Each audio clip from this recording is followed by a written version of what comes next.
Gracias por continuar con la señal de Canal 12. Vamos ya al espacio de la entrevista. Esta mañana de martes vamos a hablar un poco de política, vamos a hablar de lo que está pasando en el Partido Arena y también vamos a hablar de temas que están en la agenda legislativa. Pero como siempre, vamos a comenzar poniendo algunos puntos en contexto. Las reformas a la ley del fideicomiso de obligaciones previsionales son consideradas por la derecha como un parche que no resuelve el problema del sistema de pensiones. La medida, sin embargo, le da espacio al gobierno para aliviar las presiones de pagos a la deuda previsional acumulada desde 2006. El presidente solicitó la medida que permite disponer del 50% de los ahorros de los trabajadores. El presidente dice que la medida debe entrar en vigencia. Ese proyecto le permite al gobierno pagar las pensiones alrededor a 200,000 pensionados por un año. Nosotros estábamos ya en la dificultad de no pagar a los pensionados. Imagínense qué hubiera pasado en este país si el gobierno no le paga a 200,000 pensionados. Pero la sanción del presidente en este caso podría no ser la última palabra, pues se anuncia que podrían presentar recursos de inconstitucionalidad, lo que podría complicar la situación del gobierno, y eso lo saben los funcionarios. Si al caso hubiese una decisión de ese tipo, dándole la razón la Sala de lo Constitucional, que no lo veo muy probable, estaríamos hablando de que Arena sería el responsable para no pagarle las pensiones a 175,000 personas. Eso es lo que se ha logrado con esta aprobación. No habría para pagar las pensiones a 175,000 pensionados. Pero el tema pensiones no es el único vigente en la agenda de país. Hay un debate no concluido sobre la reforma a la ley de extinción de dominio. El presidente Salvador Sánchez Serén ha dicho que no encuentra vicios de inconstitucionalidad y que sancionará la reforma aprobada con 43 votos en la Asamblea Legislativa. Una diputada del Partido Arena fue el voto 43. Pero para algunos, la decisión de la legisladora es solo un punto en este tema, ya que en el fondo, al final, es que se trató de un combo legislativo. Pero en todo caso, era un voto de canje porque con la ley, con la modificación al Código Electoral, con el tema del transfugismo, lo que estaba permitiendo Carolina es que ahora su esposo, que es alcalde de San Francisco Menéndez, que llegó a esa alcaldía por la bandera de Arena, con la modificación que se hizo la semana pasada, va a poder competir con la bandera de Ghana para el 2018, algo que no era permitido sin esa reforma que se hizo en la misma plenaria. Entonces para nosotros fue evidente que Carolina lo que estaba haciendo era asegurando el futuro político de su esposo y sacrificándose ella, dándole el voto, convirtiéndose en el voto 43, lo cual es bien peligroso porque arruina pues y la aritmética legislativa, le da automáticamente la mayoría simple al FMLN y gana, porque obviamente al apoyar esa reforma y al apoyar a su esposo de Ghana, pues obviamente está en la práctica alineándose al partido Ghana para todas las votaciones de aquí en adelante. Para diferentes sectores, la reforma es un paso atrás en la lucha contra la corrupción. Arena se ha sumado a esas voces, aunque se le cuestiona la actuación durante el proceso de aprobación. Sobre la diputada que votó, ya se inició el proceso de expulsión. Arena enfrenta estos temas de país en medio del proceso de selección de aspirantes para la elección del 4 de marzo de 2018. Estos son los temas con los que iniciamos el espacio de la entrevista de este martes. Bueno, se encuentra con nosotros el presidente del Partido Arena, Mauricio Interiano, a quien le damos la más cordial bienvenida a Canal 12. Mauricio, como siempre, un gusto recibirlo. Muchas gracias, Manuel. Buenos días, es un gusto estar aquí. Buenos días a todos los que nos están viendo esta mañana. Ya teníamos algunos días de no venir a compartir contigo este foro, Manuel, pero siempre un gusto acompañarte. Bueno, para nosotros nos agrada porque conocemos su punto de vista sobre diversos temas que han acontecido, decisiones que se han tomado a nivel legislativo, anuncios que se han hecho durante el fin de semana. Y vamos a comenzar preguntándole sobre algo que dijo el secretario general del partido FMLN. Ellos anunciaban que van a promover una reforma constitucional. Hablaban específicamente de una reforma al artículo 240 de la Constitución, donde se habla de la prescripción de algunos delitos. ¿Cómo ven ustedes esta petición que se hace justo unos días después de que se tomó la decisión de reformar la ley de extinción de dominio en la Asamblea Legislativa? Bueno, creo que podemos hablar mucho de lo que pasó en la convención del FMLN. Una vez más queda claro cuál es el objetivo de ellos. Ellos quieren emular lo que está pasando en Venezuela, lo que ha pasado en Cuba, y siguen empecinados en seguir ese modelo, cuando sabemos que todos los salvadoreños, una gran mayoría, rechaza ese punto de vista, pero siguen empecinados con esto. Y lo otro, que lo han dicho, no es primera vez que lo dicen, lo han dicho varias veces, que quieren reformar la Constitución. ¿Con qué propósitos serán los salvadoreños quienes tienen que determinar eso? Porque realmente solo con el hecho que menciona que ya quieren reformar Constitución, bueno, vemos que están dispuestos a hacer cualquier cosa y pasar por encima de cualquier institución y cualquier legislación, incluyendo la Constitución. Por otro lado, veamos todas las acciones que han tenido últimamente. Tú mencionaste, y se vio en la nota anterior, la ley de extinción de dominio, donde claramente ha quedado en evidencia dos cosas. Uno, que el FMLN no quiere dejar esas prácticas de negociaciones oscuras tras puertas cerradas y salir con estos combos legislativos.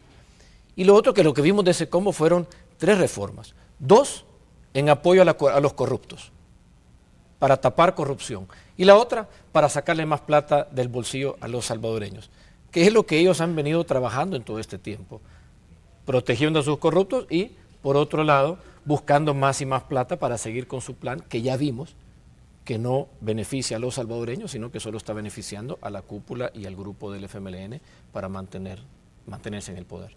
Ahora bien, pero ¿qué piensa usted de cuando se habla de la reforma a la ley de extinción de dominio y se dice que la ley fue buena mientras se tocaba pandilleros, pero ya cuando se pasó a tocar a otros personajes de la vida pública, ya entonces es ahí donde empiezan, digamos, las discusiones sobre una reforma? De hecho, una de las iniciativas de reforma fue firmada por un diputado del Partido Arena.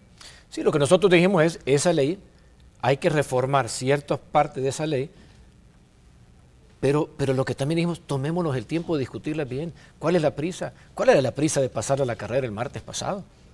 De entrada, solo con haber llamado a la plenaria para un martes, y hoy nuevamente hay plenaria, así que preparémonos por si hay sorpresas. Solo haber llamado a la plenaria un martes ya dejé el cuestionamiento.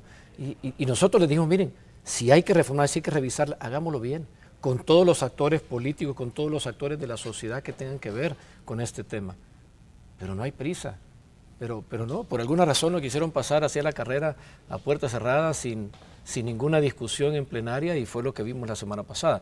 Y más cuando lo amarraron a un tema como el transfugismo, que también ha tenido tanto rechazo de la población, y con el tema del fideicomiso de obligaciones provisionales, que es volver a tocar los fondos de los salvadoreños. Vimos una vez más cómo las prácticas del pasado de hacer combos para beneficio de unos pocos se vuelve a dar en la Asamblea la semana pasada.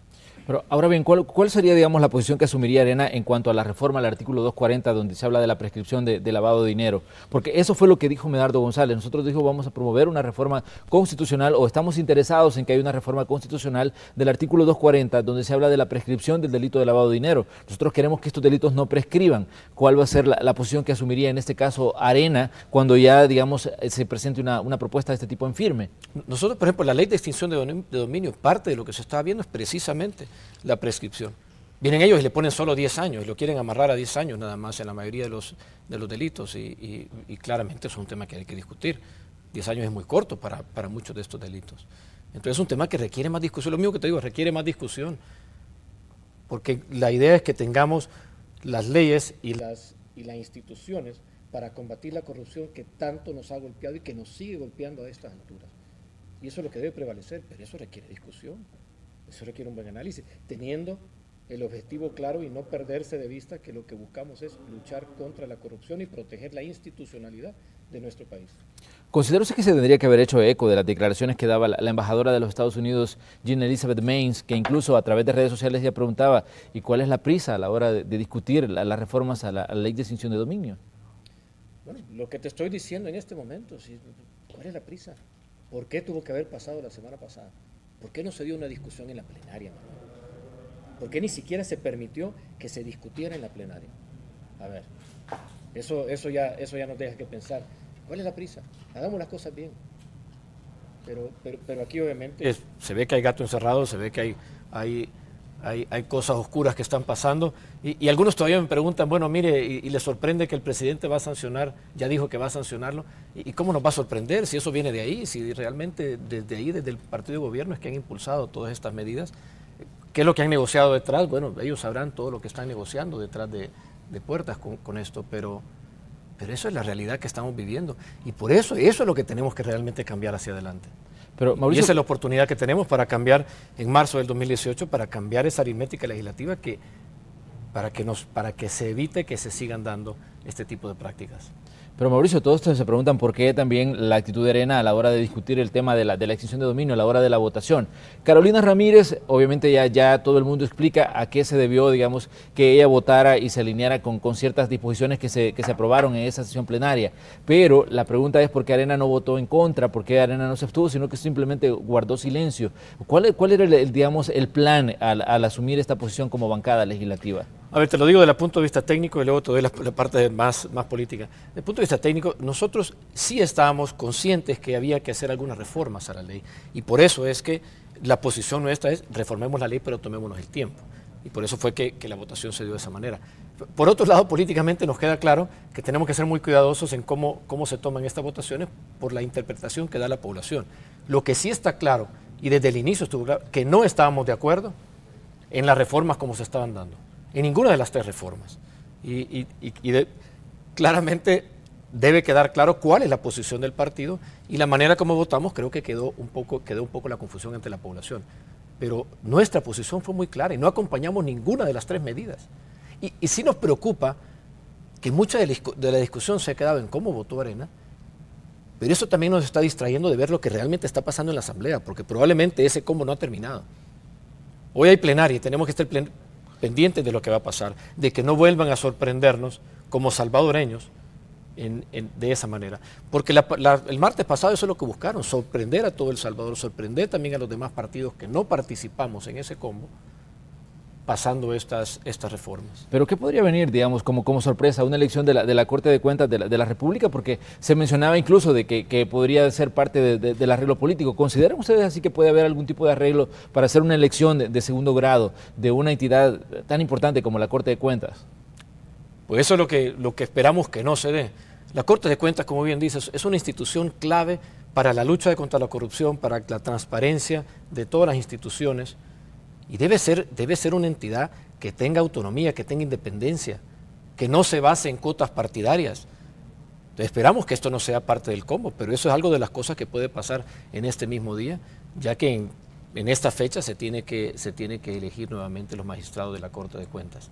Y lo otro que también se habla con el tema de pensiones, que tanta confusión ha habido, que nos llevan más de un año el gobierno amenazando a todos los salvadoreños de que le va a tomar los ahorros de los trabajadores. Ya he metido allá 2, 3 diferentes propuestas, todas al final son lo mismo, son propuestas confiscatorias que buscan quitarle más de la mitad de los ahorros de los trabajadores para que el gobierno los administre y ahí se pierde total control de lo que pasará con los ahorros de los trabajadores, pero no se concreta nada. Entonces también se habla de las posibilidades de que esta misma semana quieran pasar de manera express la reforma que el gobierno está planteando, que es, como te digo, que es la misma, muy similar a la del sistema mixto, solo le cambian palabras aquí, palabras allá, pero al final es tomar una buena parte de los ahorros de los trabajadores para ser administrados por el gobierno. Pero bien, vamos con el tema pensiones y hablemos de lo que pasó en la última sesión plenaria, la sesión plenaria del martes. Se aprueba un incremento al techo de lo que se puede, digamos, invertir como obligatoriamente, o que las administradoras de fondos de pensiones tienen que hacer esta inversión obligatoria, se llega al 50% del techo y se dispone ya de dinero, pero se anunciaba también que se iba a presentar un recurso de inconstitucionalidad. De hecho, es que usted escuchaba las declaraciones que daba Roberto Lorenzana, donde él hablaba y anunciaba de que si Arena presenta, o que si se presenta un recurso de inconstitucionalidad, sería Arena la responsable de que se quedara mucha gente sin las pensiones. La pregunta es, ¿ustedes van a respaldar a los recursos de inconstitucionalidad que se presenten, o ustedes a iniciativa propia presentarían un recurso de inconstitucionalidad de lo que se aprobó en la última sesión plenaria en cuanto al tema pensiones? Te voy a explicar porque es importante que también la población entienda qué es lo que ha pasado con esta reforma y de qué se trata. Porque vimos las declaraciones del secretario técnico hablando de que no podrán pagar pensiones, etc.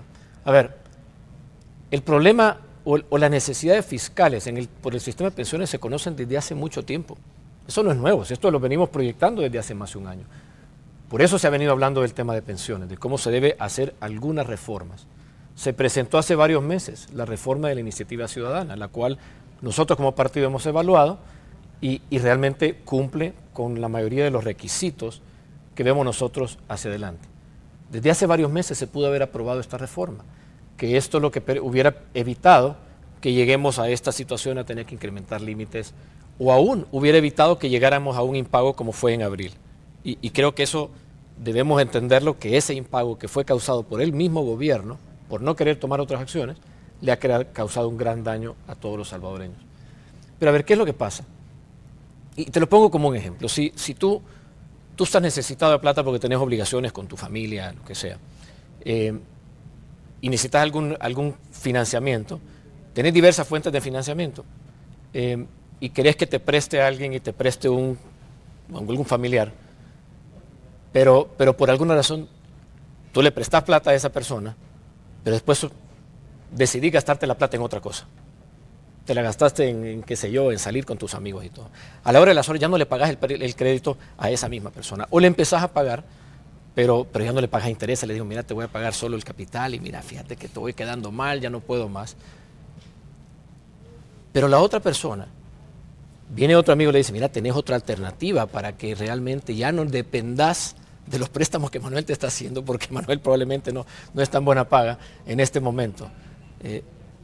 Pero vienen y le cae el gobierno y dice, ¿sabes qué? No podés prestarle a nadie más que a Manuel. Te toca aguantártelo y te toque, y ni modo, y si te paga mal, pues ni modo, seguile, le tenés que seguir prestando plata.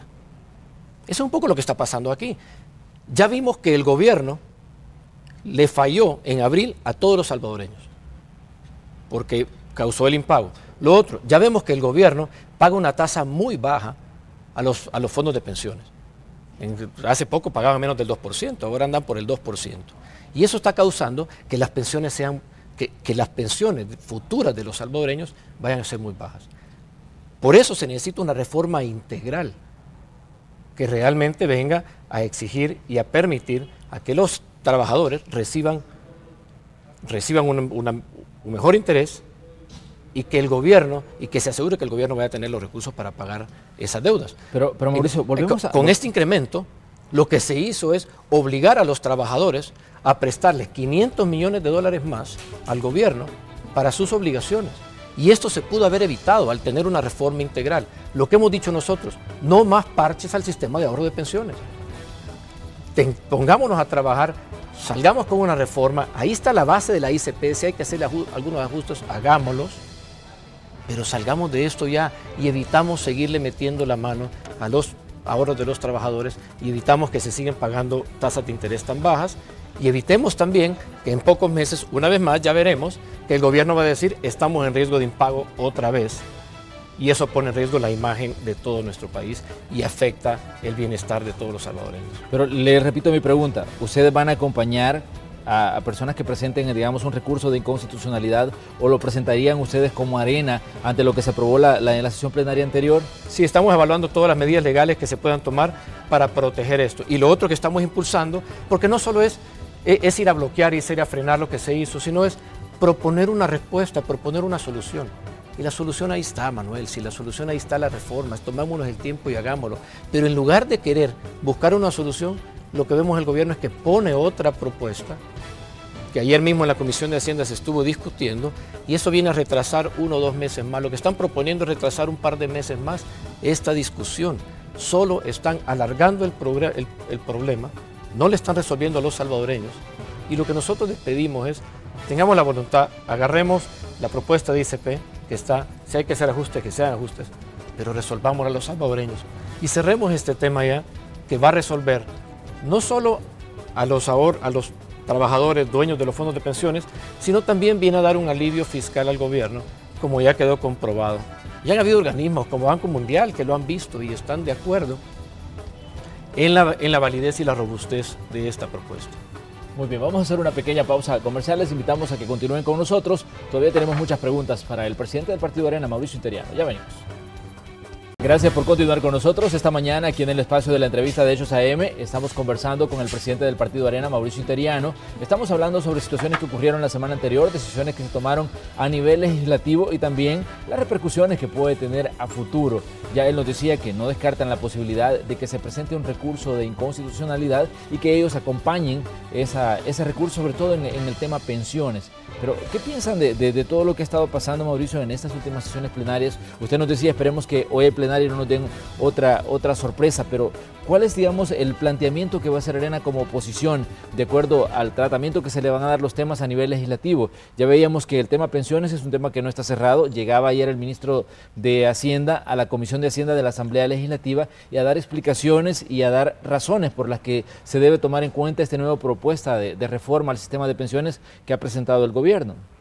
Yo te diría, Manuel, como hablamos, lo que pasó la semana pasada es un reflejo, uno de las prácticas del pasado que continúan, pero lo otro es un reflejo de lo que podemos ver hacia adelante y tenemos que prepararnos para eso. La plenaria de la semana pasada, en la que pasaron ese combo, lo que sí nos queda claro y el aprendizaje que hemos tenido es que la población esperaba más de Arena, esperaba ver una posición más contundente y más firme y más clara, pero la realidad es que de la manera como se dio, a muchos nos sorprendió. Hacia adelante lo que nos queda es, primero, tomar los aprendizajes y hacer los ajustes, pero lo otro es, tenemos que tomar medidas también legales, porque las tres medidas que se tomaron tienen vacíos legales grandes. Por ejemplo, el tema de la extinción de dominio, hay que revisarlo, y ahí hay vacíos grandes. Estamos ya nosotros trabajando en presentar piezas, en presentar reformas que vengan a arreglar la plana de lo que se hizo, como te dije anteriormente. En el tema de pensiones, que ya hay recursos que se están trabajando y eso nosotros aplaudimos esos esfuerzos porque lo que conviene, como te digo, es que arreglemos todo de una sola vez y estamos impulsando nosotros, y lo decimos abiertamente, que nos sentemos y no nos levantemos hasta que logremos una reforma integral basada en la propiedad individual de los salvadoreños. Y en el tema de transfugismo, por Dios, es que eso es lo que... Ahí creo que quedó claro cuál era la negociación que había el martes pasado. Si este tema de transfugismo ya en la misma sala se había pronunciado y qué casualidad que el mismo día pasó esta reforma que a nuestro criterio igualmente está violando lo que la sala había determinado. Así que también hay que tomar las medidas para que se arregle la plana de lo que realmente se dio la semana pasada. Ahora bien, una de las preguntas que surge es el caso de la diputada Carolina Ramírez. Ella ha dado algunas declaraciones y decía de que por un lado en Arena se le cuestionaba, digamos, la votación que ella hizo, pero por otro había gente que incluso se le había acercado a decirle que había hecho bien. La pregunta es, ¿qué está pasando en Arena con este tipo de situaciones en las que una diputada se desmarca, digamos, del trabajo que venía haciendo el partido en un tema tan importante como extinción de dominio y un tema tan, digamos, trascendental como el tema del transfugismo y bueno, y vota a favor de que se apruebe todo esto, todas estas reformas? ¿Qué piensan ustedes? ¿Cómo va a ser Arena para evitar que este tipo de cosas le tomen por sorpresa a futuro y que, digamos, sus diputados se desmarquen de esta forma? Bueno, lamentablemente en este caso era un caso muy particular, donde vimos quedó en evidencia que estaban poniendo intereses personales sobre intereses de país. En el tema con la ley de transfugismo, con la reforma de transfugismo, perdón, del Código Electoral, la diputada estaba beneficiando al alcalde de San Francisco Menéndez, quien necesitaba que esa reforma se dé para poder competir bajo la bandera de Gana en esta próxima elección. Había claramente un conflicto de interés y por eso es lo que asumimos que ella dio esa votación y por eso estamos tomando las medidas también nosotros internamente en el Tribunal de Ética con la diputada Rodríguez. ¿Qué es lo que nuestra posición? Porque lo que puedan haber rumores de quién dijo aquí, quién dijo allá es otra cosa, pero la posición de nuestro partido era bien clara con la ley de extinción de dominio, que no la íbamos a acompañar a una reforma que no tuviera el análisis y la consulta debida y que para ese día martes no estaba lista y no la íbamos a acompañar. Eso era bien clara la posición del partido y como ves, todos, con excepción de la diputada Rodríguez, se mantuvieron en esa posición. Ahora bien, hemos estado dándole seguimiento a las declaraciones que han estado dando también diputados como Johnny Graysol y como Juan Valiente, que ellos, bueno, han expresado su desacuerdo y su no participación en el proceso interno de este fin de semana. ¿Qué van a hacer ustedes con esta situación? ¿Consideran que se puede llegar a un arreglo con los diputados, que se puede, digamos, solventar los problemas que ellos han tenido? A ver, primero, y ya que tocas el tema, la verdad que el día domingo tuvimos un proceso inédito para nosotros. Realmente ha sido primera vez que tenemos una elección interna tan amplia, tan abierta. Lo tuvimos, fueron 92,000 personas que estaban habilitadas para votar. Estimamos que entre 50 y 55% del padrón llegó a votar. Estás hablando que son 50,000 personas a nivel nacional, más de 120 centros de votación. Realmente nos sentimos muy orgullosos y muy satisfechos con el proceso, con la apertura que hubo, con la transparencia, porque ustedes como medios estuvieron participando y dando seguimiento a nivel nacional, lo cual agradecemos, por supuesto, a todos los medios de comunicación. Tuvimos personal de la Procuraduría de Derechos Humanos también que nos acompañó a supervisar. Entonces, como proceso realmente estamos muy contentos. De los diputados, de todos nuestros diputados actuales, nos alegra ver que la gran mayoría o prácticamente todos los que participaron, los que han decidido buscar su reelección, han sido electos y en posiciones muy buenas, lo cual refleja el apoyo que tienen de las estructuras, de las bases, de los afiliados, lo cual nos alegra y creo que viene a ratificar el trabajo que están haciendo. Pero Y como ellos, y así con los diputados que tú mencionas, hay otros que decidieron no participar, no solo en San Salvador, La Libertad, sino en el resto del país. Y bueno, pero el hecho que decidan no participar por su reelección no quiere decir que se están yendo o alejando del partido. Y eso pues cada quien decide y siguen siendo parte de la familia arenera y esperamos seguir trabajando juntos todos hacia adelante. Billy Solbán daba algunas declaraciones y decía que todo tiene arreglo. ¿Considera usted que todo tiene arreglo, Mauricio? Esta situación que se dio con los diputados Wright y Valiente, ¿también considera que tiene arreglo? Bueno, como me decía mi abuela, todo tiene arreglo, solo la muerte no se puede cambiar, pero... a ver, en Arena somos un partido que tenemos ya más de 35 años. Es un partido que hemos tenido altos y bajos, que hemos tenido gente que se ha alejado y que ha regresado. También somos un partido que estamos abiertos a la libertad de expresión, respetamos las decisiones, respetamos las acciones, respetamos todas las aspiraciones de los salvadoreños que quieran participar. Y estoy seguro que así como esto vendrán otros retos y los vamos a sobrepasar y vamos a seguir hacia adelante. Estamos como partido en un proceso de cambio, un proceso de renovación, de adaptación a una nueva realidad política, a una nueva realidad nacional. Y eso toma tiempo, eso requiere un proceso que para unos es fácil, para otros es un poco más difícil, pero es parte del cambio. Pero los diputados han cuestionado el proceso y han cuestionado incluso la forma en que se han dado muchas cosas. Para ellos no habría ningún tipo de sanción, no habría ningún tipo de advertencia de nada. O sea, ellos continuarían siendo parte de Arena y no pasa nada ahí. Mira, nosotros, como te digo, somos abiertos a que todos se expresen. Lo que sí pedimos, tengamos las discusiones internas.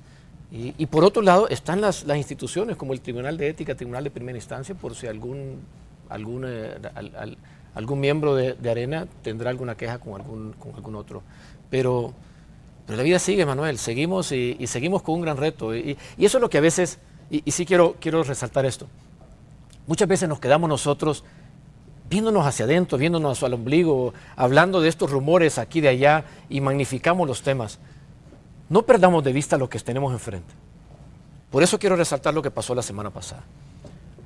Porque más allá de lo que tú me estás hablando, o sea, las internas, la verdad que fue un proceso abierto, se inscribió todos los que quisieron inscribirse, participaron, como te digo, 92,000 personas y fue un proceso verdaderamente democrático. Pero hablemos de uno de los resultados de ese proceso. Pero antes de pasar a eso, sí te quisiera, Manuel, decir, más que hablar de eso, de los rumores y lo que está pasando, veamos lo que está pasando en el país. Porque es ahí donde nos tenemos que unir todos los que estamos en Arena y todos los que estamos en El Salvador. Antes de entrar aquí estaba hablando con algunas personas y me decían, mire, ya como que cansa hablar de los partidos, lo que pasa en un partido, lo que pasa en el otro. Hablemos lo que pasa en El Salvador. Hablemos lo que está pasando. La madre de familia con la que estuve hablando que me dijo, mire, es impresionante, es insoportable, me dice. Ya no me ayudan en nada, ya me quitaron todos los subsidios. Lo poquito que me quedaba me lo acaban de quitar. Ya no me alcanza la plata. Hablemos de lo que está pasando en las escuelas a nivel nacional. Y te lo digo porque nosotros hemos tomado el tema de educación como un pilar para poder cambiar nuestro país, para poder transformarlo. Y hemos estado visitando centros escolares. Y es impresionante lo que está pasando. Tenemos escuelas donde no hay baños, donde no hay ya ni letrinas, ya ni las letrinas funcionan. Y por Dios, estamos los techos con hoyos enormes y con esto ya la mitad de las escuelas ya no pueden ni siquiera dar clase. Hablemos de la realidad de los salvadoreños, no nos perdamos de vista, porque muchas veces lo que quieren es meternos rumorología, meternos otros temas para desviarnos la atención. Lo que pasó la semana pasada es un ejemplo de lo que puede pasar si no abrimos los ojos como salvadoreños. Un gobierno que quiere mantenerse en el poder, que está buscando aliados para hacer todos estos chanchullos y para poder mantenerse, para poder controlar todas las instituciones. Nos puede pasar con la Corte de Cuentas, nos puede pasar el próximo año con la Sala de lo Constitucional. Ahí tenemos que tener el enfoque y es momento que nos unamos alrededor de eso. Y lo que vimos el domingo en las elecciones internas fue eso, fue una fiesta democrática donde participaron todos los que quisieron, donde dimos un ejemplo de democracia como partido. Y esperamos hacia adelante tener más participación de la ciudadanía. Le preguntaba sobre el resultado de este proceso electoral que vivieron a nivel interno el fin de semana. Ernesto Mason, bueno, fue ratificado como candidato a la alcaldía de San Salvador. Me gustaría que me dijera cuál considera usted que tiene, digamos, las oportunidades que surgen para él, considerando de que el FMLN ya también descubrió su carta en cuanto a la alcaldía de San Salvador y Nayib Bukele va por la reelección. ¿Cuáles considera usted que son los puntos fuertes para que Ernesto Mason pueda enfrentar a Nayib Bukele en las urnas el próximo 4 de marzo? Bueno, la campaña recién comienza. Aquí hay oportunidad para todos. Y Ernesto Mason es de nuestra carta para San Salvador y estoy seguro que hará un excelente trabajo y tenemos la oportunidad realmente de retomar la alcaldía. Y así como tenemos en San Salvador, lo vemos a nivel nacional. El día domingo vimos ya, prácticamente tenemos en todas las cabeceras y a nivel nacional nuestros candidatos. Estamos todavía esperando que se ratifiquen resultados, que la Comisión Electoral, quienes han administrado todo el proceso, estén ratificando los resultados finales. Pero ahora bien, ¿cómo ven ustedes, por ejemplo, los niveles de popularidad de los que goza Nayib Bukele en este momento? Todos los sondeos lo dicen, los sondeos que han hecho periódicos, que han hecho, digamos, diferentes firmas, y dicen que goza de una amplia popularidad. ¿Consideran ustedes que le pueden ganar terreno a esa popularidad? Las encuestas son una foto del momento y en una campaña, como te digo, la campaña comienza. Así que todo puede cambiar y no nos vamos a basar solo en lo que dicen unas encuestas, que estamos todavía a 6-7 meses de una elección. Muy bien. Mauricio, le queremos agradecer que ha venido a conversar con nosotros. Esperamos que se repita esta conversación porque todavía hay muchos temas de país y muchos temas a nivel de política electoral. Muchas gracias, Manuel. Un gusto estar aquí y un gusto a todos los que nos están viendo esta mañana. Bueno, cerramos nosotros el espacio de la entrevista correspondiente este día martes. Vamos hasta la sala del Noticiero Hechos con la periodista Carla Carranza. Carla.